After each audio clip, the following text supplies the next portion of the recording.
talk about waves and its characteristics. Wave क्या होता है? One compression and a rarefaction together, and it started from a mean position and goes to mean position is called a wave. Compression rate एक wave है, समझो ये wave है, ठीक है. इसको compression बोलते हैं, इसको rarefaction बोलते हैं, इसको crest और इसको trough भी बोल सकते हैं, इसको hill और इसको valley भी बोल सकते हैं. एक compression हुआ यहाँ पे और एक rarefaction हुआ.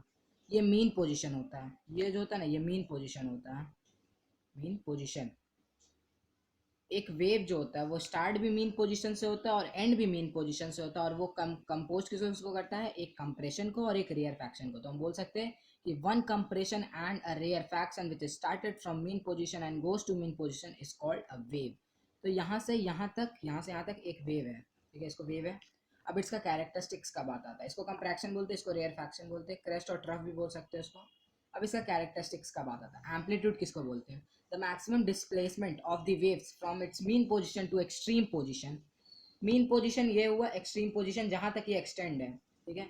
Maximum displacement of the wave from the mean position to the extreme position. मतलब क्या हुआ कि एक वेव है, इसका जितना मैक्सिमम डिस्प्लेसमेंट होगा मीन पोजीशन से एक्सट्रीम पोजीशन तक, उसको हम लोग क्या बोलेंगे? एम्पलीट्यूड. इसका ऐसा यूनिट क्या हो जाएगा? मीटर. ये भी होगा, ये दोनों सेम ही होगा. एम्पलीट्यूड दोनों का सेम ही होगा. वेव है, मैक्सिमम डिस्प्लेसमेंट हो रहा है मीन पोजीशन से एक्सट्रीम पोजीशन, इसको एक्सट्रीम पोजीशन बोल सकते हैं जहां तक अप टू एक्सटेंड हुआ है वेव. तो ये इसका बीच का मेजर क्या होगा? एम्पलीट्यूड. इसका ऐसा यूनिट क्या होगा? Metre. Wavelength, the distance between the two consecutive crest और two consecutive trough.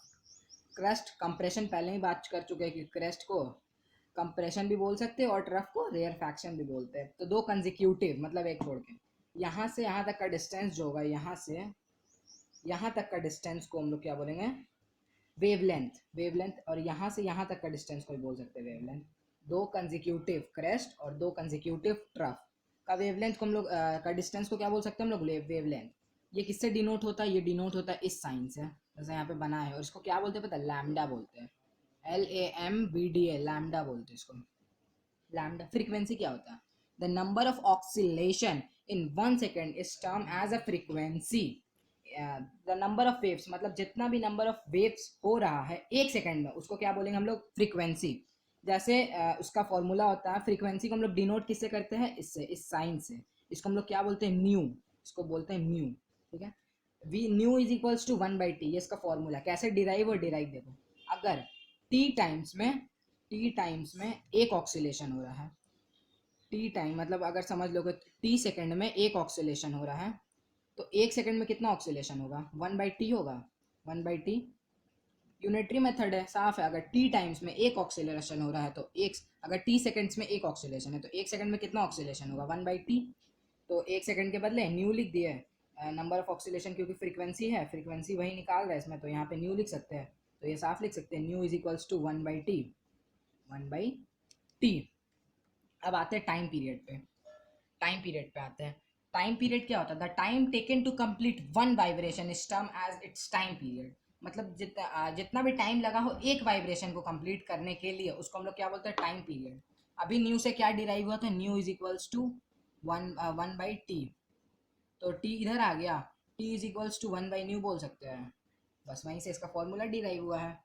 T is equals to 1/न्यू. डेरिवेशन ऐसा हो चुका है. अगर हम ऐसे भी बोल सकते हैं कि अगर एन ऑक्सीलेशन में एक सेकंड लग रहा है, तो एक ऑक्सीलेशन में कितना सेकंड लगेगा? 1/n लिख सकते हैं. 1/n. तो न्यू n के बदले यहाँ पे फ्रीक्वेंसी में न्यू आ गया, तो बस वही है, t इज इक्वल्स टू 1/न्यू. या फिर ऐसे भी है, t इज इक्वल्स टू 1/न्यू. न्यू इधर गया, t आ गया, nu by t is equals to 1/न्यू. बस हो गया, सिंपल है. Speed of the wave, the rate of distance travel is term as its speed. Speed of the wave. Speed का फॉर्मूला क्या होता है? स्पीड का फॉर्मूला क्या होता है? Distance by time. डिस्टेंस इसमें क्या? इसमें डिस्टेंस क्या? वेव बनाए थे ऐसे करके, वेव डिस्टेंस बनाए थे, वेव, ठीक है. लैम्डा किसको बोलते थे हम लोग? दो कंप्रेशन और दो रेयर फैक्शन, ऐसे जाएगा. तो इसके बीच का डिस्टेंस को हम लोग क्या बोलते थे? लैम्डा बोलते थे. इसी को डिस्टेंस है, यही डिस्टेंस है यहाँ का. तो डी लैम्डा हो गया बाई टी है. तो इसको हम ये भी लिख सकते हैं, लैम्डा इंटू 1/t. 1/t क्या होता था? फ्रीक्वेंसी में पढ़े थे. 1/t हम लोग न्यू पढ़े, देखिए new is equals to 1/t.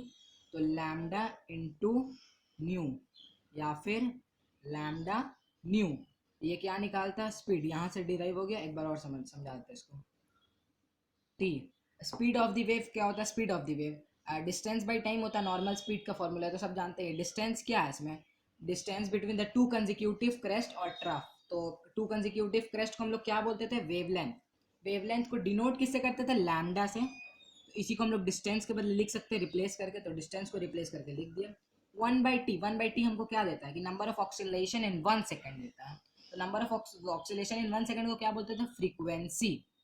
Frequency मतलब 1/t, और फ्रीक्वेंसी को डिनोट किससे करते थे, न्यू से। तो 1/t को न्यू लिख सकते हैं, तो बस वही new is equals to 1/t, और भाई बस v is equals to lambda into nu, खत्म हो गया। Thank you.